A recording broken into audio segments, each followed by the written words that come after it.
Introduction to Zach Berman, who covers the Philadelphia Eagles for PHLY, where he co-hosts a daily online show. Raise your hand if you've heard it. Yeah, I appreciate that. Thank you. and he spent 4 seasons covering the Eagles for the Athletic and 7 at the Eagles beat writer for the Philly Inquirer. He wrote another book called Underdogs, the Philadelphia Eagles emotional road to the Super Bowl victory. And this book, currently the franchise, I guess that's what he's going to talk about. And he also worked with my cousin, the late Stan Hoffman. I thought I'd give him a shout out. Anyway, welcome, Zach. Sit or stand, what do you prefer? Sometimes you can't tell the difference. Whatever makes you comfortable, Zach. No, this is a thrill to be here. Absolutely a thrill. And I say that honestly because I've done a number of these since the book came out in September, but this is my first one since the Eagles won the Super Bowl. And that's especially relevant for the background of the book, so I'll tell you how this book came about, tell you what's in it, and I'll tell you kind of what makes it unique. But I want to make sure I take your questions because I imagine, given the fact that the Eagles just won the Super Bowl, given that free agencies next week and the drafts next month, I just got back from Indianapolis last week from the Combine. I imagine there's going to be a lot of questions on the current state of the Eagles, which I am more than happy to answer because that is what I do every day. But just to give you a background for the book, because you're here, I'll fill you in on a bit of a confession here, and that's this book was supposed to be about the Super Bowl victory in 2022.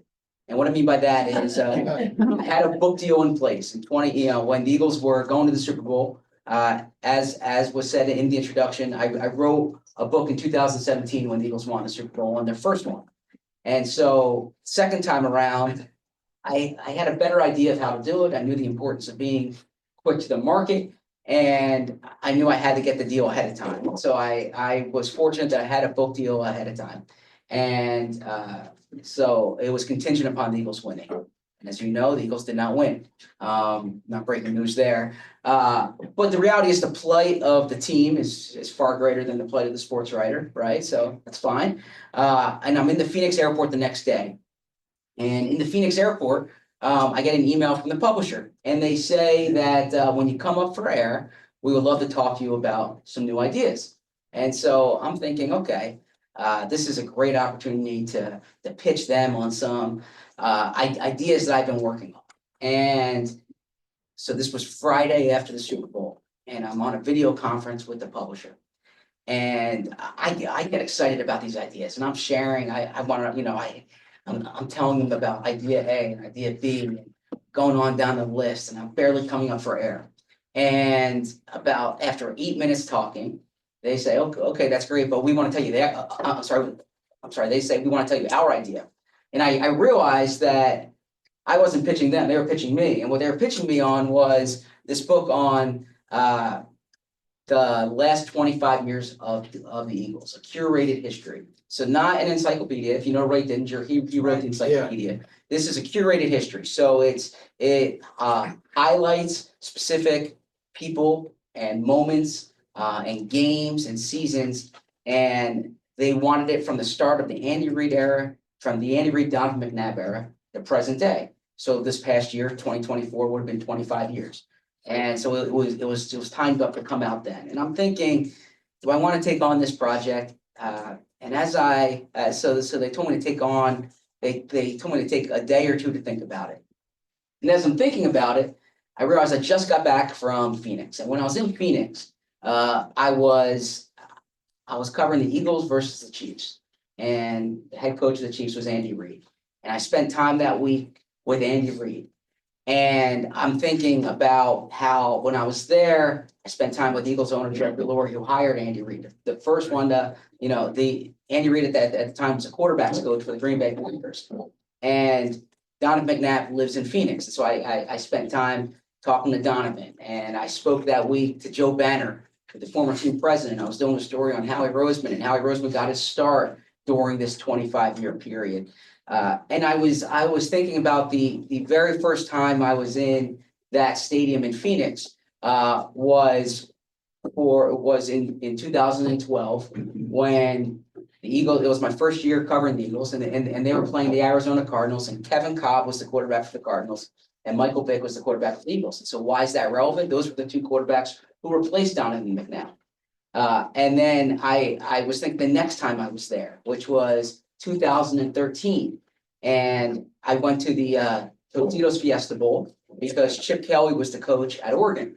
And he was coaching in the Fiesta Bowl, and the Eagles had just fired Andy Reid, and caught wind from a few sources that Chip Kelly was the Eagles' top candidate to be the head coach. And so my editor at the Inquirer at the time says, I need you to go on a plane tomorrow to Phoenix to cover the Fiesta Bowl. So I did that, and I can keep on going down the list, and I'm thinking about these different experiences that I had there, seeing Carson Wentz play there. Jalen Hurts early in his career played there. I thought earlier that year I was there when the Eagles were really starting to gain momentum to make that Super Bowl run, and I realized how just all these different moments during my, at that point, 11 years covering the team. Now it's 13 years covering the team, but how I had firsthand experience of seeing it. And then, so between my reporting and between research I could do, I thought this could be a really compelling story, a really rich story about how the franchise came together to be what it is today. Because really, this era from 1999 to present day is the most successful era of franchise history. And that was even before they just won the Super Bowl. And so then I agreed to take on the book, and I'm going through, and I'm saying, what makes me a unique storyteller here? How can I tell the story in a way that someone else can? And so as I'm going through all these different memories and moments during this 25 years, I realized I was uniquely qualified to tell it. Because, for instance, Malcolm Jenkins wrote the foreword for this book, okay? And there's a chapter on him I go through some of the icons in the franchise.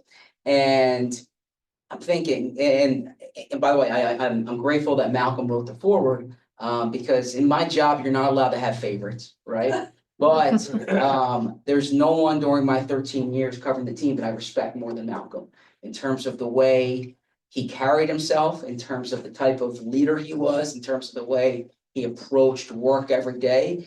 This is not an exaggeration. In Malcolm's entire time with the Eagles, he missed one practice. He never missed a game. He missed one practice, and that was because he suffered a concussion against the Dallas Cowboys in 2014, and he wasn't allowed to practice that week. So the type of leader that he was, and so I bring that up because I'm appreciative that he wrote the foreword. But when Malcolm was signed, I went to his home up in Piscataway, New Jersey, and I sat at his kitchen table with his parents, Gwen and Lee, and I went to his high school, and I really learned about the origin of his leadership. There's a chapter in here on Fletcher Cox, okay, who retired last year. Fletcher Cox, I was in his home in Yazoo City, Mississippi, and so I'm from suburban Philadelphia. I grew up in Ambler, and Yazoo City, Mississippi is about as different as from Ambler as I could tell you what. But it was fascinating. I ate crawfish at P. Rouse, Mud Bugs. That's the name of the restaurant. Fletcher told me to eat there. His sister was the waitress. It was my first time ever eating crawfish, and it was delicious, by the way. And so I had unique perspective on Fletcher's career, and I'm thinking through all these different players that I'm spotlighting. Nick Sirianni. There's a chapter on all the coaches. I went up to Jamestown, New York, where Nick Sirianni's from, and I sat in the living room with his parents, and I saw there's a stop sign right outside his house where he got stitches playing football with his best friend Tom Langworthy when he was 8 years old. And Tom Langworthy drove me around Jamestown and pointed out all the different spots where they used to practice and they used to play basketball during the summer. And I kind of learned how Nick Sirianni's personality got shaped then. And it's person to person here. You know, a big part of this story is, or I'm sorry, a big part of this book is Jeffrey Lurie, the team owner. And Jeffrey Lurie, I'm fortunate I've spent a lot of time with him over the years, but for this book, we spoke for about 2 hours during the summer of 2023. And he was sharing stories that haven't been out there before that are chronicled in this book. For instance, he told me, so who remembers in 1999 when Mayor Ed Rendell wanted the Eagles to trade up for Ricky Williams, right? Yeah. By show of hands, okay. Yeah, and the New Orleans Saints, they were going to offer their whole draft to move up, and the Eagles weren't going to do it, right? Well, what Jeffrey never told anyone was the day of the draft, the team owner for the Saints, Tom Benson, called up Jeffrey directly and tried to make the trade owner to owner. And for those who don't know, that's rare. Typically, it's the general managers and the coaches who make the trade. But he tried to appeal owner to owner, and he was offering a bounty of draft picks, more than had been reported. And he goes, and so Jeffrey Lurie goes to Andy Reid's office. And at the time, Andy Reid's a first-time head coach, and the Eagles aren't very good in 1999. And this is an opportunity for the franchise to get, draft picks and flexibility in terms of building the roster. And Jeffrey presents the offer, and Andy says, any other year I would do this, but this year I have conviction in this quarterback, and that quarterback was Donovan McNabb. And so I get into the background there.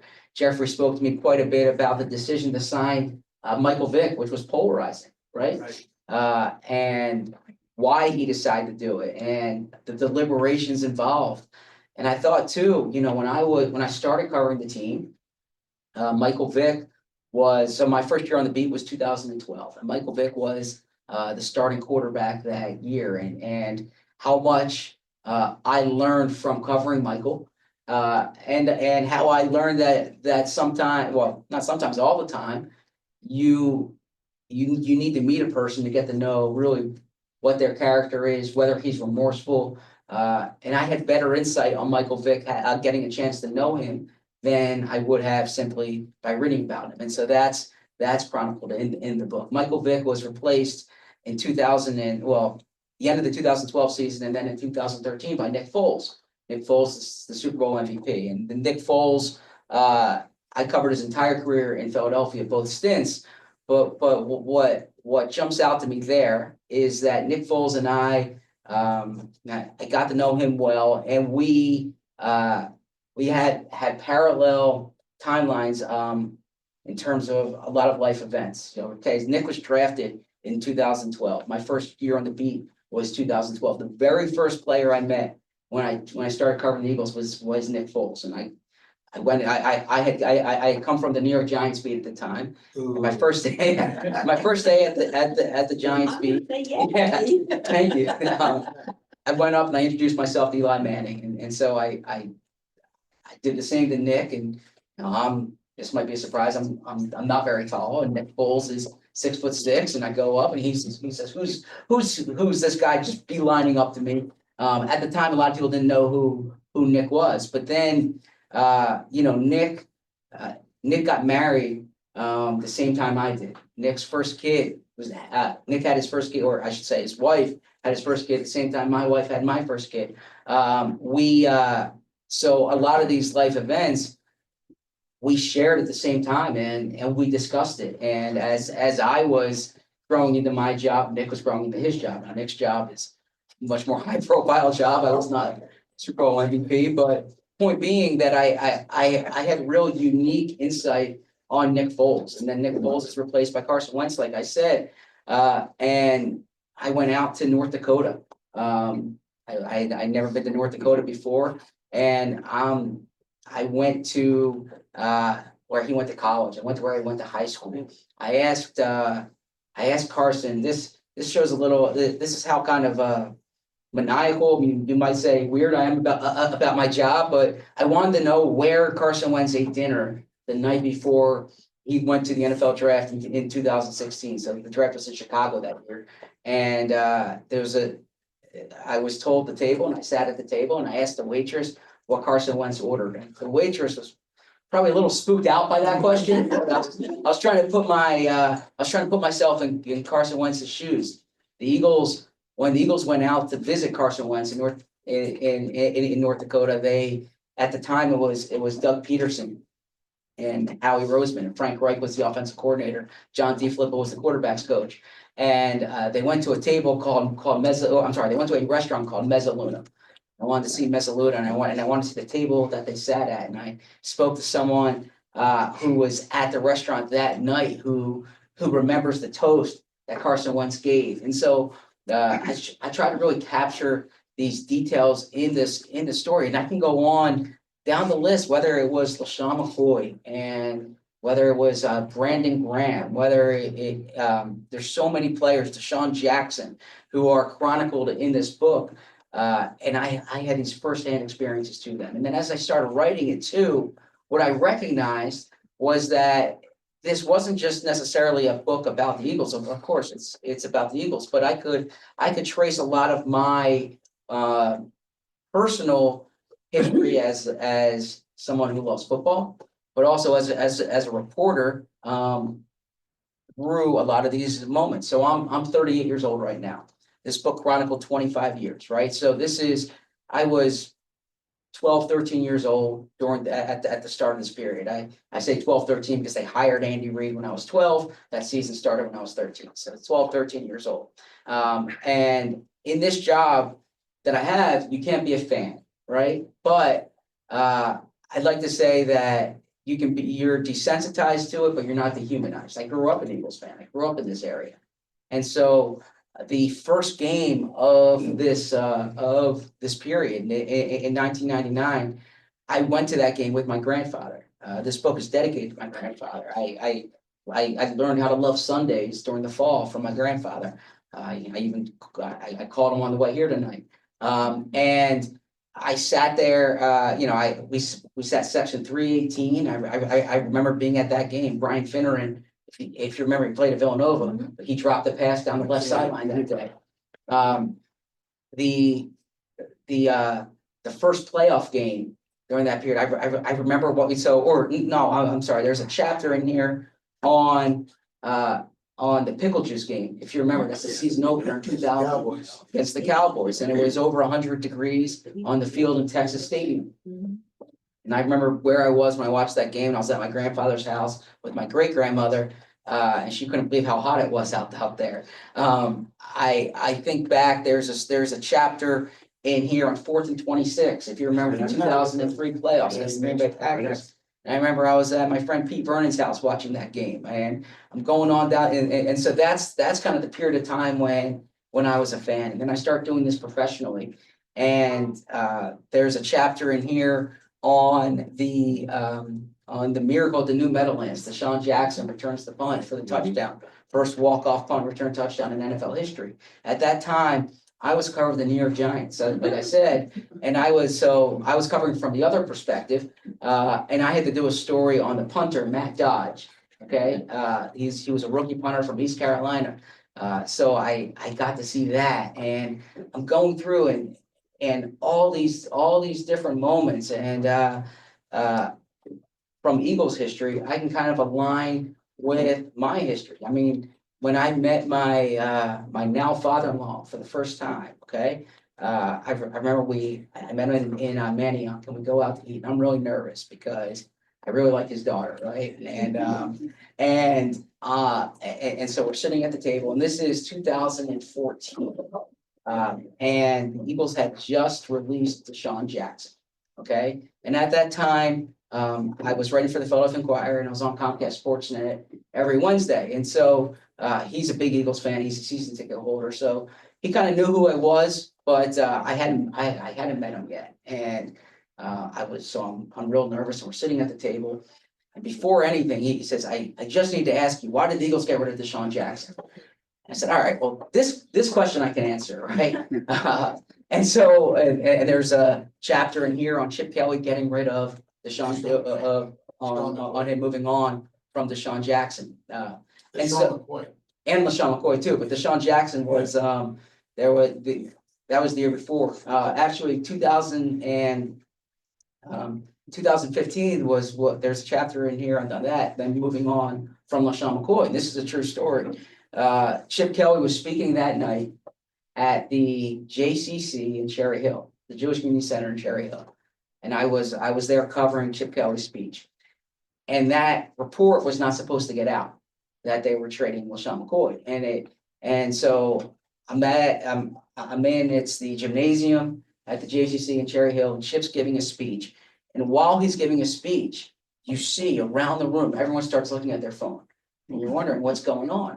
And that was because Adam Schefter from ESPN reported that night that the Eagles were trading LaShawn McCoy. And I remember trying to talk to Chip, and he was with Dom DeSandro, Big Dom, if you know, he's the team security chief. And but that was the first time in my entire time knowing, I spoke to Chip recently, but in my entire time knowing Chip Kelly, that I had ever seen him speechless, because he didn't know what to say in that moment. He had not even spoken to LaShawn McCoy yet. And so in this book, I have LaShawn McCoy talking about how he was in disbelief when that trade happened, and how one of his great regrets was not finishing his career with the Eagles. And so this is all a way of saying that a book that at the time seemed like a proposal from the publisher really turned into something that as I wrote it was deeply personal. And as you read it, I really hope that comes across, that because The way you describe it is like a memoir.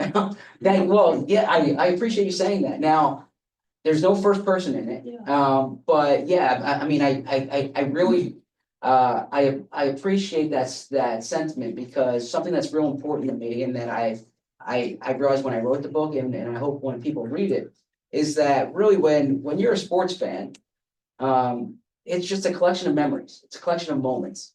And what I hope this book does is it brings you back to that moment where you were when Deshaun Jackson returned that punt for the touchdown, when LaShawn McCoy was traded, when the Eagles won the Super Bowl. Because what in my job, I'm so lucky that when I go to the stadium, I don't know what's going to happen, right? I always say that the least valuable time I am to the consumer is those 3 hours on Sunday when the game's playing. Because those 3 hours on Sunday when the game's playing, I don't know what's going to happen, right? And we're all experiencing that moment together, essentially, right? The viewing public, the reporters, the players. And so what I hope comes across in this book is the chance for it to be deeply personal for you as well, that you can relive those moments the same way I did. So that's my pitch about this book. I promise you I can talk for the next hour as well, but I'm eager to take your questions and find out what's on your mind, whether it's about the book, whether it's about the team this past season, whether it's about what's going to happen with the team, the franchise, I should say, in the coming days, months, and years. So thank you. Oh, I'd just like to make the comment. I've been a season ticket holder for a long time, but this team was so likable. And This just, past year team. yes, and just, they do so much for the community and just give back so much. I think the whole organization does. And I feel really proud to be an Eagles fan. Well said. Yeah, that's something I promise I will convey that to them, and I can tell you this was a unique mix of players. This was a special mix of players, and especially when you juxtapose it, when you compare it to 2023.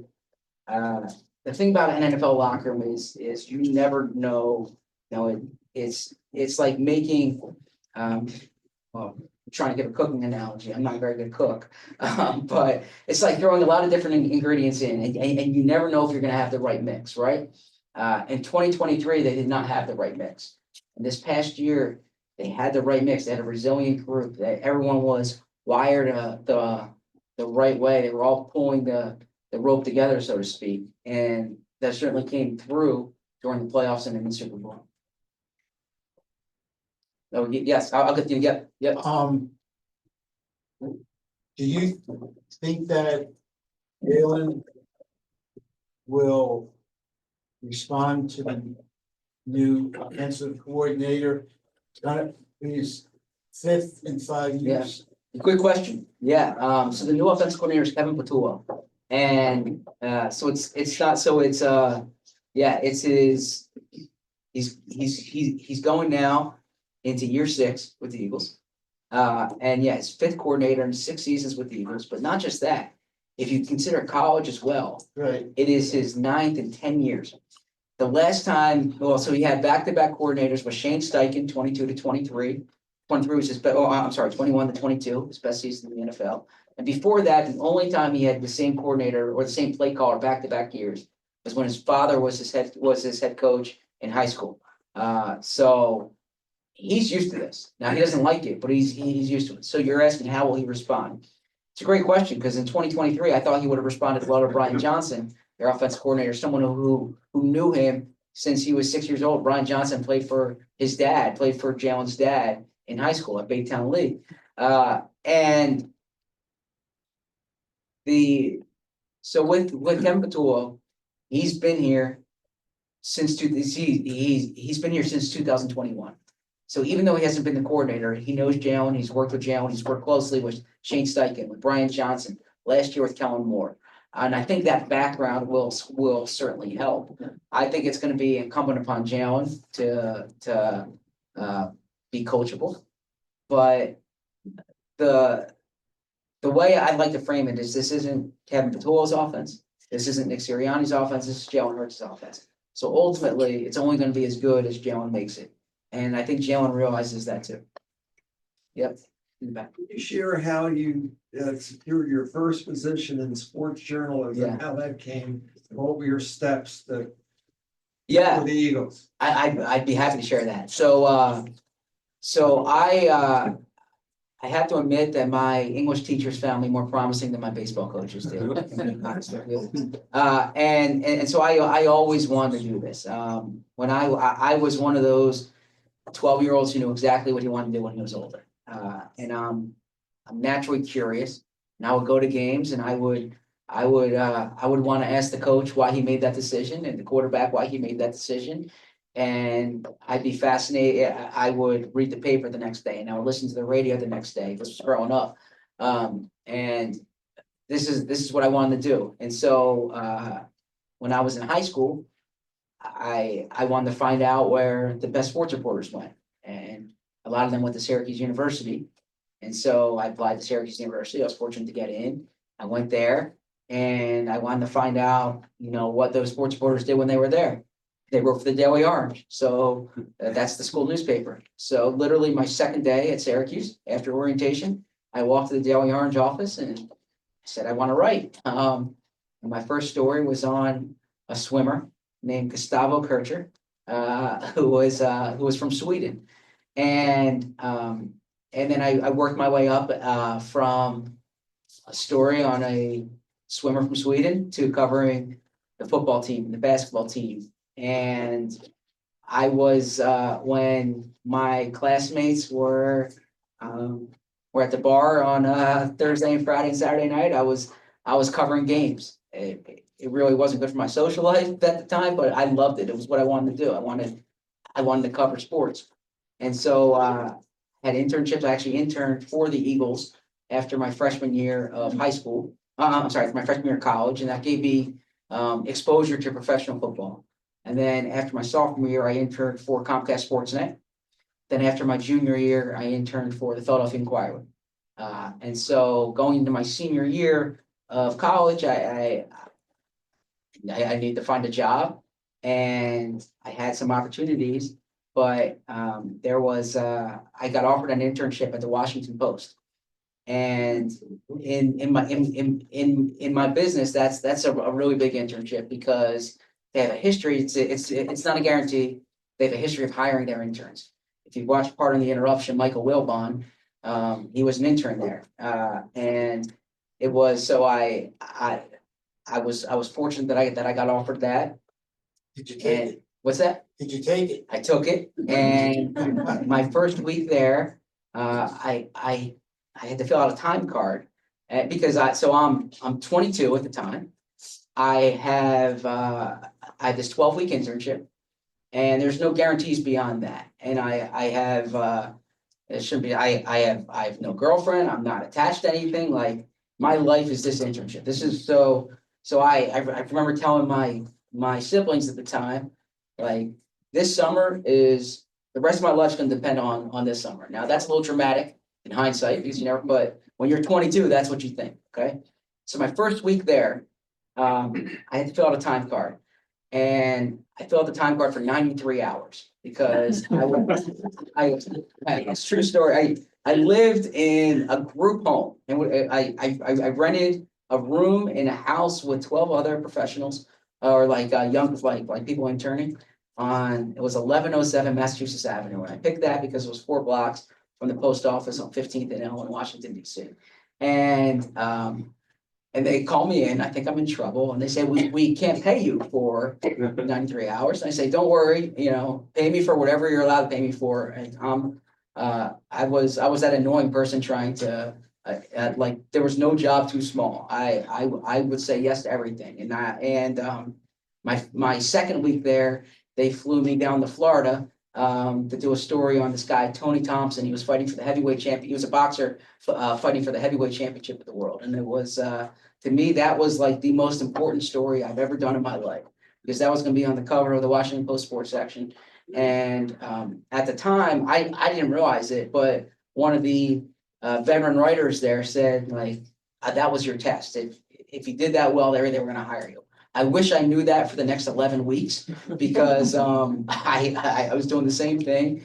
And then, but you never know what's going to happen. And so then, the end of that summer, the person covering the University of Virginia and Virginia Tech took a job at the Boston Globe covering the Boston Red Sox. And this was in early August. And they needed someone to move to Charlottesville, Virginia in 2 weeks to cover University of Virginia and Virginia Tech.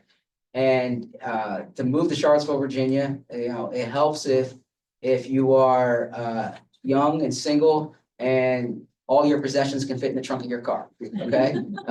Because that's exactly what happened. And I moved down there and I did that for 2 years and I loved it. And I thought I was gonna spend my whole career at the Washington Post.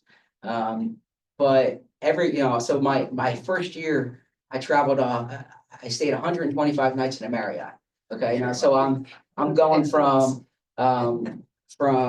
Charlottesville, Virginia to Lincoln, Nebraska, to Tallahassee, Florida, to Boston, and I'm just crisscrossing the country covering games, and it's amazing. But everywhere I went, I realized that the NFL was the most popular sport, and no matter what I wrote for the Washington Post, it was going to be in D8, unless it was that Tony Thompson story. And anything that happened, now the Washington Commanders, then the Washington Redskins, anything that happened with them, if the backup punter sprained his ankle, it was on the front of the sports section. And so I said, I want to cover professional football. I want to cover the NFL. That's the show, And so I told my editor this, and my editor said to me, and he was very honest. He said, when the Washington Post can hire someone to cover the NFL, they can get someone from anywhere in the country. They're not going to promote from within, or we're not going to promote from within. So he said, if you want to cover the NFL, go cover it somewhere else, and then come back here. And so I was told there was a job covering the New York Giants at the Star Ledger, and I applied for that. And I got that job, and I went there, and I did that for a season. But I guess somewhere between driving from Washington, D.C. to New York City, or North Jersey, to be specific, Hoboken, New Jersey, I kept passing Philadelphia. And I said, I want to work there. I don't want to work in Washington or New York. And so after 2 years covering the Giants, I came to Philly. I started at the Daily News with Stan Hochman, covering. I was doing magazine length stories, and then the Inquirer job opened in 2012, covering the Eagles. They offered me that job. I took it, and I did that. And that was my dream. Like I grew up reading the Philadelphia Inquirer. But as I was there for 7 years, I realized the business was changing and consumer habits were changing and fewer people were reading newspapers. And so there was a startup at the time called The Athletic, which has since been purchased by the New York Times, for 550 million. I wish I started the Athletic instead of starting writing tomorrow. That probably would have been better. But I took that job. I worked there for 4 years. I loved it. I love the Athletic to this day, but I realized again, consumer habits were changing and more people were watching and listening than reading. And so I said I need to be in front of the camera. And that's so the place I work now, PHLY, it was a startup 2 years ago. And they offered me a chance to kind of help build it from the ground floor. And so that's what I took that. So that's a long way of telling you how I got to this spot. Yes, What went wrong with Carson Wentz? great question. What went wrong with Carson Wentz?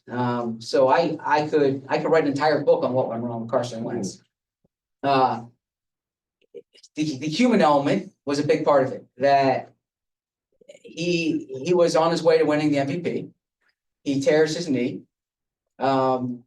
His backup quarterback, Nick Foles, comes in and wins the Super Bowl. And it was a bittersweet moment for Carson to be there, seeing Nick Foles hoisting the Lombardi trophy when he wanted to be him. I don't think he was unhappy for Nick, but I think he wanted to be in that spot. He felt that should have been him. And throughout that entire offseason, recovering from the ACL, he was so determined to get back and get his job back, and I think get his team back. That's the way he viewed it. And he rushed back from the injury, and he wasn't quite the same. And then that year, 2018, he had a back injury, and he tried playing through the back injury, and it messed him up too. And so physically, he was never the same player because of the injuries. But I think emotionally and mentally, he was not the same player either, because he didn't feel the sense of ownership of the team, for lack of a better term, that he had it. So the team knew that, and so they let Nick Foles go after the 2018 season, and they signed Carson Wentz to a contract extension, $128 million at the time, biggest contract in franchise history. Carson brings them to the playoffs. And the first drive, he gets a concussion. It was Jadeveon Clowney's on Seattle. The knee hits the head. And that offseason, the Eagles were looking at it. It was around this time, March of 2020. And they say that the past 4 years, they had been to the playoffs every year, and Carson Wentz never finished a game. Okay. And so they also at that time, and this is chronicled in the book, the team became really intrigued by Jalen Hurts for a number of reasons, but in large part because of his mental fortitude. Jalen Hurts, when he was at Alabama, got benched at halftime in the national championship game. As humiliating a moment as you can have. So how did he respond? Well, if you remember that game, he was Tua Tagovailoa's biggest fan on the sideline. He stayed. He competed the following year. He didn't win the job, but he got called upon in the SEC championship, and he helped Alabama win. And the way he responded to that really registered with the Eagles. And to kind of back up even more, in 2012, the Eagles really liked Russell Wilson. He was coming out of college, and they got a little cute. They thought they could wait till their pick in the third round. Russell Wilson was taking 12 picks before them, and so the Eagles didn't want to let that happen again. So they took Jalen Hurts in the second round, a little earlier than many people thought. And this really caught Carson Wentz off guard. And so the same emotions that he had back when Nick Foles was the quarterback, and leading the Eagles to the Super Bowl, Carson felt those emotions again in 2020. And I think that affected him that year, and it eroded his confidence in management, which was a mistake on his part. And he wanted out. He wanted to trade. And I think the Eagles were a little fed up with Carson at that point too, so they were willing to accommodate him. Yes. Hi, Zach. Thank you so much for sharing your story. Absolutely. I am now transitioning careers, going to sports journalism. Awesome. I would love to hear your advice for someone that have never worked with Yeah. sports. I am from Brazil, actually. I'm finishing my master's degree here, and English is my second language, so it's a big career for me. and I would love to hear your advice on that. First off, your English is outstanding. So, Thank you. what part of Brazil? I am from São Paulo. I was just in Sao Paulo. Awesome. The Eagles opened the season there. Yes. Great city. Traffic's horrible. I know. Yeah. So my advice, my first piece of advice would be don't rely on like other people's advice because everyone's path is different, right? And there's no one way to do this, and that's the most important thing. You have to, like, the best thing you can do is be uniquely yourself and find out what your competitive advantage is. But I would say read, and then read some more. Okay, write every day. And that's that's kind of the baseline there. Like I don't believe in writer's block because I think that just get the words on the page and then figure it out from there. Just keep writing. It's as much a craft as it is an art, right? And so it's the same way that if you're a blacksmith, right? You just have to do the job. So that's the first part. But also I want to limit it to just writing. Like so I'm a reporter more than I am a writer. So I pay less attention to the delivery mechanism and more to the information because that's the I do a show on YouTube now. If you had told me when I graduated high school or graduated college that I would want to be doing a show on YouTube, it would be beyond my comprehension. The job I work at now the company I work at now didn't exist when at my previous job. The company I worked at before this didn't exist before I worked there. And I pointed out as a way of saying that if you don't like change, you'll hate irrelevance, right? And you probably don't have to worry about that when you're breaking in.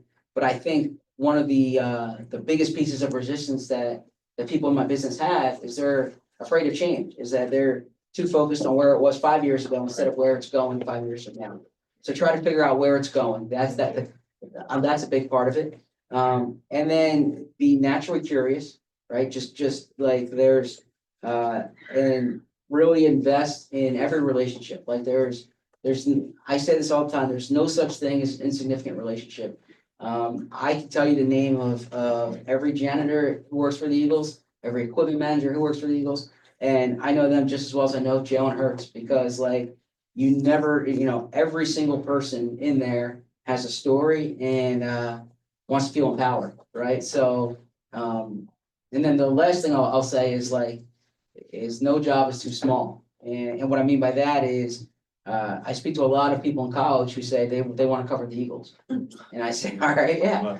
So did I, right? But to get there, like it's, take any opportunity and because once the door has a slight crack, it's up to you to push it through, right? So I hope that's kind of meandering advice, but if you reach out to me, Zach at allphly.com, I'd be happy to give any more information. Thank you. Yeah. Yes. Two questions. Number one, you have your predictions of who the Eagles will retain Mm-hmm. of the big guys Yep. that matter. And number two, Jalen Hurts' personality has incredibly changed from a sullen, quiet, loner type person to all of a sudden, I'm going to Disney World. Is Yes. this just because of success or is this, well, Yeah, so the first question, I think they're gonna retain Zach Bond, the linebacker. I think that's gonna be their priority. And I do believe they'll be able to do that. They'll have competition, but I think they'll be able to keep Zach Bond. I don't think they'll keep Milton Williams. I don't think they'll keep Josh Sweat. I don't think they'll keep Mekhi Becton, but I think they'll keep Zach Bond. The second part, I don't know if Jalen's personality's changed. what is outward personality? Yeah, I think that Jalen's very image conscious. And I think that the trip to Disney World is something that growing up, he saw the Super Bowl MVPs go there, and so he wanted to do that. But I think Jalen is he's definitely he's not He's an interesting guy. And I spent a lot of time trying to get to know him. I made progress there. But he's a tougher nut to crack than a lot of the other quarterbacks I've covered. He's intense. He's genuine when he says he cares about winning. But he doesn't let a lot of people in. And I actually think that's going to be even more pronounced now that he won instead of less pronounced. But he is a special image conscious for sure. Well, with the great success and all the credits been given to Saquon Yeah. Barkley, and until the Super Bowl, he was sort of almost an afterthought. Jalen, you think? Until the Super Bowl. Yeah. So inside that building, he definitely wasn't an afterthought. But I do think you're right in terms of the way they played. They did lean more toward a run heavy attack relative to what they've done in the past. And credit to Jalen for accepting it. Now, I think next year they're going to pass more than they did this year, because I think Jalen wants to win, but I think Jalen also wants to be the reason why they win too. Yeah, I'll get to you in a second. In the back here. Yep. So I had a two-part, both more on the career perspective. Yeah. And growth. So you go to Syracuse, Yep. graduate, focus on like reporting and journalism. Yep. Over time, obviously, the shifted all PHLY as obviously as a lean on the reporting and the journalism, but I definitely is more on the entertainment side. Absolutely. It's focused on podcasting. Yeah. And broader content. How have you personally had to make that shift and make that adjustment? Obviously, you're seeing that's been going on the last 5 Yeah. years. And then the second part is, how do you balance you're from the area, massive Eagles fan growing up, now reporting, probably have your dream job growing Sure. up. How do you balance the personal staying in market for your passion versus national and career growth, and maybe limiting to a market versus being able to expand? Yeah, this is gonna be like a therapy session here. The first part is something that you're absolutely right, that PHLY is more personality centric relative to just reporting centric. And it's something that I've had to find my way with that. It's not natural to me to be more personality driven as opposed to information driven, but I recognize that it's kind of the next step for me in my career is to try to lean more into the personality. So I have to pick my spots. I try not to force it. I try to be careful not to become a caricature of myself. But I also recognize that the best podcast or the best shows, it's when you just enjoy hanging out with the hosts, right? And so we're on 5 days a week year round. For someone to give, an hour a day, 5 days a week, 52 weeks a year, they have to enjoy hanging out with you. And so it's incumbent upon me to let people in, to play along, my co-host Bo Wolf, to play along with some of the jokes, to know when to pick my spots. And to really I feel strongly you have to meet the audience where they are, right? And so if I were to say that I only want to write, and that's just not, I wouldn't be meeting the audience where they are. So that's, it's a work in progress for me. I'm not totally there yet, but I'm trying to get there for the sake of the network, for the sake of my career. To the second part of the question, the simple answer is that you become more loyal to yourself than the team. In other words, to take that game, Matt Dodge is punting the ball. I'm covering the Giants at the time.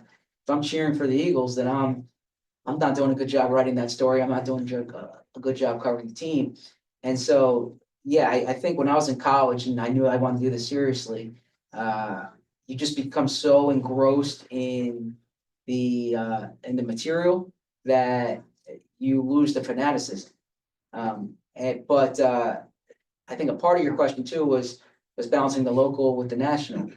And yeah, I mean, I love Philadelphia. Love it. Like, there's nowhere better cover professional sports. The fans, like, look at this. This is a Wednesday night, right? Or Tuesday night. Sorry, my nights all blend together. My wife's in the back rolling her eyes because this is a Tuesday night, and you're all here. This is amazing. This is like this wouldn't happen in Jacksonville. This wouldn't happen in Phoenix. That said, I do have aspirations of doing this nationally and testing myself nationally. And so the next step would probably be trying to apply what I've been able to do locally and that to national coverage. Yeah. Yeah, right here, and right. Yeah, yep. Yes, sorry. So in your years of covering the Eagles, I don't know if you, I guess I just have a question about Jeff Stoutland and how is he so good? Yeah, Is it just like technical wisdom or just like ability to connect to players? yeah, Or, three things I would say. First off, like you said, technical wisdom. B, the love and the care and that he has for his players. I think his players know that he's there to make them better. And you know, being around professional athletes for 15 years, there's two things they care about most, right? They want to advance their careers, right? They want to get paid, advance their careers, support their family, and they want to win. And all the other stuff doesn't matter if the coach can help them achieve those two things. And Jeff Stoutland can help them achieve those two things. And then the third is that the track record of success, right? Is that when, you know, when he got here in 2013, he had never coached in the NFL before. But Jason Peters, future Hall of Famer, is buying into him. So when Jason Peters buys in, then Jason Kelsey, who then is in his second year, has to buy in. And then you fast forward 12 years. When Jason Kelsey's at the end of his career, if Jason Kelsey buys in, then Cam Jurgens in his rookie year has to buy in. And now, when Lane Johnson believes in Jeff Stoutland, then their second round pick this year, whoever, if it's an offensive tackle, is going to have to believe in Jeff Stoutland. So I think that the buy-in from the players is a huge part of it as well. Yeah, in the back. Yeah. So when I was in 10th grade, I was showing my age here, I was fortunate to go to the Eagles against Dallas 1980 championship. Oh wow. Okay. What was Montgomery down the right Robert sideline? Montgomery. Yeah. So there were three things I remembered from that day. First, that play, which was the second play of the game, which he just 60 yards, I think, scored a touchdown. The other thing was that it was 7 degrees that day and how quickly my fingertips suffered from that. And then after retreating to like the 500 level and recovering from that, going onto the field and slamming Charlie Johnson's, helmet, we're going to the Super Bowl, But 2 weeks later, they just kind of got thumped against the Oakland Raiders. Yep. I'm just kind of curious, what do you recall from that, the Super Bowl? Did they just come out flat against the Raiders So, and outplayed? I'll be honest with you, I'll take your word for it, because in 1980, well, it says January 1981, I was 5 years away from being born. But I've watched the game footage. I've spoken to Ron Jaworski and Mike Quick and Dick Vermeil. Spoken to Dick Vermeil. I've spoken to a lot of people from that team. And I don't say that, I suppose I say this partly tongue in cheek, but it's true. That Super Bowl was in New Orleans. I was just in New Orleans. And I think that team in 1981 had a lot more fun during the week leading up to the game than this year's team did, from what I've heard. Yeah. But I'll defer to your judgment about that team. I don't recall. I was in 9th grade at the time. Yeah. I remember Cliff Branch running for a touchdown. Yeah. I've spoken to people, but I wasn't alive for that one. Yep, great. Quick question. Yeah.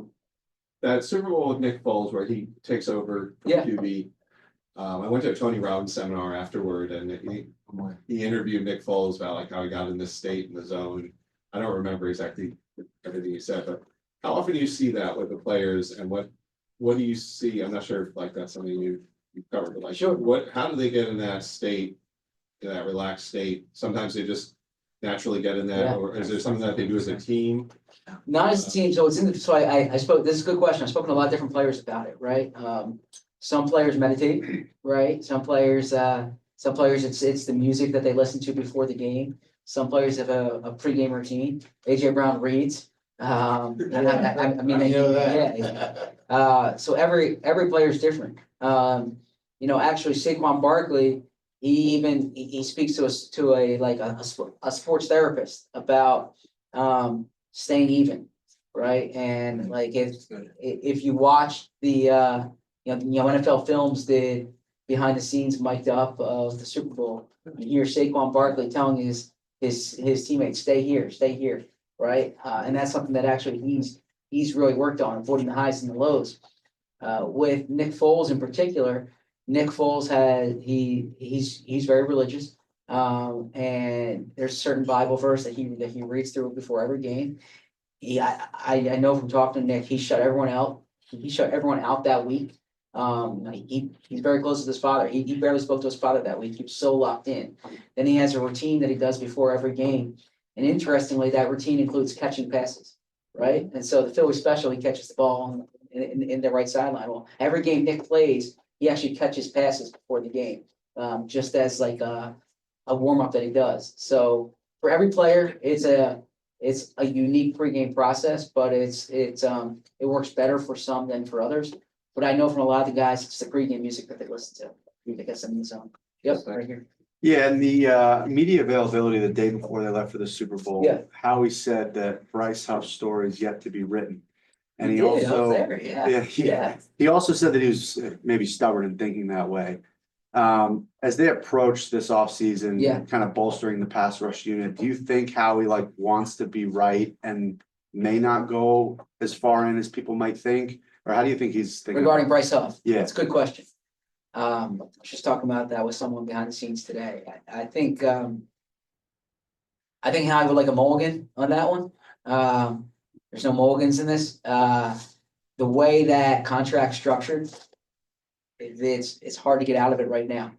They can trade him post June 1st, and they trade post June 1st. They can spread the cap hit over 2 years. They'd save about $3.5 million in cap space if they did it then. I think that's not out of the question. They traded him now, they would actually absorb such a cap hit and they would lose cap space. So they would really have to move on from him then. I think more realistically, they treat him almost like James Bradbury this past year, where anything they get from him is gravy, but they don't rely on him. I think they're going to kind of build the roster elsewhere. They're going to add edge rushers, but if they have the opportunity post June 1st to trade Bryce Huff, I think they will. Okay. So post year one, you see him more like a Bradbury path than say a Javon Hargrave path? Where he gets better? Yeah, I could be wrong. And I was there when Howie said that the book hasn't been written. But I think Vic Fangio is a big part of writing that book, and Vic Fangio had him inactive for the Super Bowl. I don't think he fits in Vic's scheme. I think that's a big part of it. Yeah. Yep. Going back to the Chip Kelly days. Yes. Do you think that Jeff Lurie gave him a little too much power too soon? Yeah. And then maybe he would have been a better coach if he didn't have to fulfill the general manager. Yeah. Great question, because I actually think Chip the GM hurt Chip the coach. The way Jeffrey explains it is that he felt that in order to see what Chip could do, he had to let Chip be Chip. Chip was very particular about the players that he wanted, about how he wanted the roster to look. He didn't want Howie Roseman involved in that, which I think was a shortcoming of his. I actually think Chip's skill set and Howie's skill set would have complemented each other. But basically, Jeffrey came to the conclusion that if Chip was going to maximize his ability as a coach, because Chip did a lot of redeeming, he hired good assistants. He was innovative at the time. But in order for Chip to maximize himself as a coach, they had to give him the power that he sought. It did hurt. It set the franchise back to an extent. But it allowed Jeffrey to get a full reevaluation. And by December of that year, Jeffrey was ready to cut bait. And the reason he kept Howie Roseman around was like almost as a fail-safe in case that happened. And that's exactly what happened. Yep. Just a question. It seems like for years, the Eagles will get a big lead. Yeah. And they go to kill clock and. Yep. Guy City. Mm-hmm. Do you think those days are over with a pass to, AJ down the sideline? Oh, we're gonna run the clock and all that. Boom, Devontae goes. Yeah, I think their view is that when they get man coverage on the outside against AJ or Devontae, that's a good matchup for them. But they want to be able to beat you depending on how you play. So if they feel they can run on anybody, which this year outside of Cleveland they were able to run on anybody, right? It seemed like the perfect soccer thing. You're all looking for, the run game. And yeah. So in the 3 times they did that, I think the Giants game, Browns game, and there's one other game where they had the deep shot down the sideline. And you can even argue in the Super Bowl, right? That's the kill shot. And so when they see man coverage on the outside, it's like, it's just their belief that that's something that AJ Devontae can win down the sideline. I think they're gonna keep doing that. Yeah. Get to you next. Yeah. Why do you think the Eagles in the first quarter don't play well? They don't do anything. Yeah, this past year, that was a particular issue. Well, I could tell you that if I knew the answer, Nick would hire me probably, because he tried figuring that out. I think that their script wasn't strong coming out of games this year. I think a lot of what they try to do early in games is get a feel for the defense. So they try to put the defense in particular looks, get a feel for the defense. And I think that if they just went into attack mode early, it would benefit them. What Kellen Moore and what Nick Sirianni and some of the people there have told me is that by doing what they do in the first quarter, it allows them to call the game better in the second, third, and fourth quarter, because teams play defensively, teams approach the Eagles differently because what Jalen Hurts presents is a +1 in the running game because of some of their formations with their wide receivers. So it gives them the clues, so to speak, early in the game, and they're able to adjust thereafter. Yeah, 2 more, if that works, right here, or 3 more, 3 more. Yeah. Yeah. I grew up in suburbs of Chicago, Scourgeman, and Virginia McCaskey, or Reese McCaskey, she's daughter's Bush House, and is considered kind of like, or was considered NFL royalty. But she did not do a very good job of running Bears. Yep. When I was there, and they were mediocre more times than not. They did go to the Super Bowl, but lost the goals. What do you think Jeffrey Lurie and the ownership and the front office of the Eagles do differently than everybody else that makes them more consistently right? Great question. My the salesman in me would say, read the first chapter in this book. But to be honest, so I think Jeffrey, I think he's innovative. I think he's aggressive. I think I think they hire smart people. They I think to a certain extent the competitive advantage for the Eagles is the people that they have. I think that they in Jeffrey's case, one of the advantages he has is he puts a lot of cash up for players, right? They allows them to maneuver the salary cap. Talking about Bryce Huff, because of they distinguish between cash spending and cap spending. But I think really the key is that the league's designed for everyone to be 8-8, right? So this is the best way I can explain it, is that the league, on the NFL is a bell-shaped curve. And every team is designed to be in the middle of the curve. And so the Eagles, they are hell-bent on being on one side of the curve. And they recognize that those decisions might push them on the other side of the curve. And they're not scared of that. Actually, the place that they're scared of being in is in the middle. And so they would never say this on the record, but if they had truth serum, they said they would much rather be 4-13 than 7-10, right?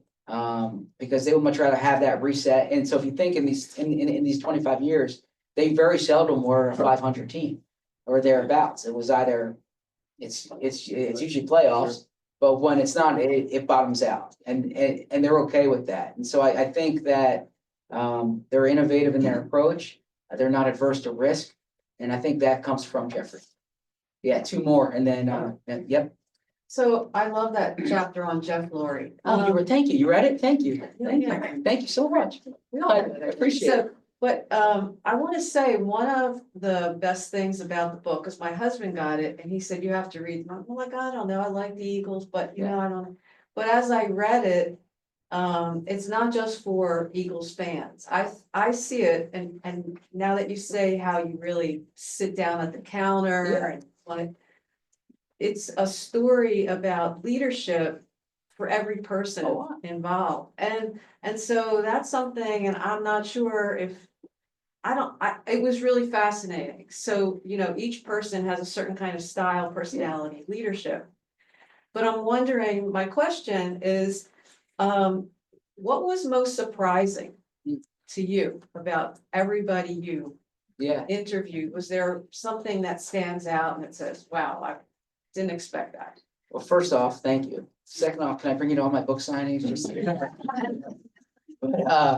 So what surprised me the most is, for as much as things change, in the NFL, in the organization with the people, how much some of the core principles that Andy Reid introduced in 1999 are still applicable.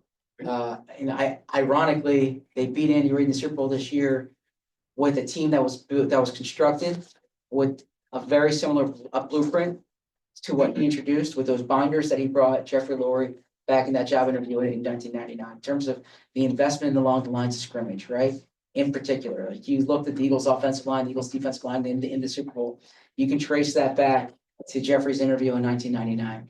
I'm sorry, to Andy's interview in 1999. So how there's, what really surprised me is this through line that has stayed the same, because I think that that there's so much focus sometimes, like whether it's in football, whether it's in business, on what's going to be different 5 years from now, what's going to be different 10 years from now. But I think it's like sometimes it's even more constructive to think what's going to be the same 5 years from now. What's what's going to withstand the test of time. And I think that the core philosophies that were introduced in 1999, the start of what I chronicled here, were consistent all the way through. And the times when they've been bad, the times when the team struggled, it's when they haven't adhered to those core principles. Yeah, one more. There was, yeah. I actually had two questions, Bill. Okay. So, but what do you think is gonna happen with the tush push? Yeah, I think that I don't think it's gonna get outlawed. I'm at the owners' meetings at the end of the month. We're already in March. The owners' meetings at the end of the month, down in Palm Beach, and they're gonna vote on that at the competition committee. And I think ultimately it's gonna be determined that it's a football play. They're gonna keep it. Okay, the other question I had was with your, I guess it's a podcast you do? now? Yes. So do you have to be familiar with all the other sports, or is it really an Eagles? Yeah, so my based- show's an Eagles show. Just an Eagles Just an Eagles show. So Okay. I'm on 2:00 every day. It's on YouTube, then it's podcasted. And I talk about the Eagles every day, year round. Yeah, it truly is a labor of love. In that regard. Thank you. I know you said one more question, Yeah. but can I just, Yeah, you said you're gonna be at the owners' meetings? yes. How does that work? How does the press pool work? Does every city get to have a certain number of? Yeah, so How's that work? I'm fortunate that in these 13 years, I've worked for places that that fund all the travel, right? So that's a big financial commitment to be at every game, I was just in the combine. Wherever the Eagles are, I am, and that's year round.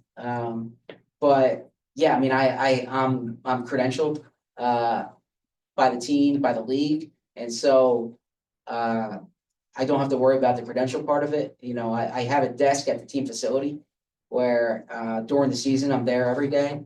But really the biggest part of it is having employers that are going to fund all the travel. And so because I would have no competitive advantage over someone sitting at home if I'm not there talking to Nick Sirianni and Howie Roseman and Jeffrey Lurie and every single player on the team being in the locker room every day. And so the credential and the travel is essential to my job. So does the NFL, do they have a certain number that each team can It- have? Is there a cap to how many? Yeah, you have to apply for it, but the team caps it for the locker room in Philly. But the NFL is pretty good about, if you work for a legitimate outlet, they're pretty good about letting you in. Real quick, yeah, sorry. The last 3 years, the Eagles went to the Super Bowl twice. Yes. But in between, just went down. Yeah. But in a nutshell, what do you think happened last year that just caused the demise? Yeah, great question. It's something they spent a lot of time thinking about. It's something they have to be mindful of this year, is that there's a Pat Riley, the former NBA coach, he's now a Heat executive. He wrote a book when he was the coach of the Lakers. He talked about something called the disease of me. And basically what that means is when you have success, everyone thinks they're the reason for it, right? And I think that was a big part of last year, of the 2023 team, is I think there was a lot of, there were a lot of people who believed they were the reason for success. I don't think that team had good culture. I think that there were some steps skipped in building the culture during the offseason. Even when they were 10-1, I was in the locker room every day. That was a miserable place every day. And I think the players would tell you that. And I think Nick Sirianni would tell you that. Nick Sirianni, he put a major emphasis last offseason into the culture. And the word he kept using was joy, that they had to have joy in being at work, a joy in playing like they're playing a kid's game, there had to be joy in it. And I think there were little things that he did, for instance, every Monday in their team meeting, he would play the celebrations that they had to reinforce joy. They have video boards around the locker room and around the facility, where on loop, you'd see the team celebrating with each other. And this was, he actually learned that from Steve Kerr, the Golden State Warriors coach. And it was done to try to reinforce this concept of finding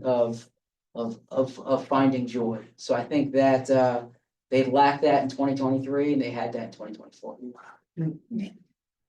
Yes. Gotta wrap it up.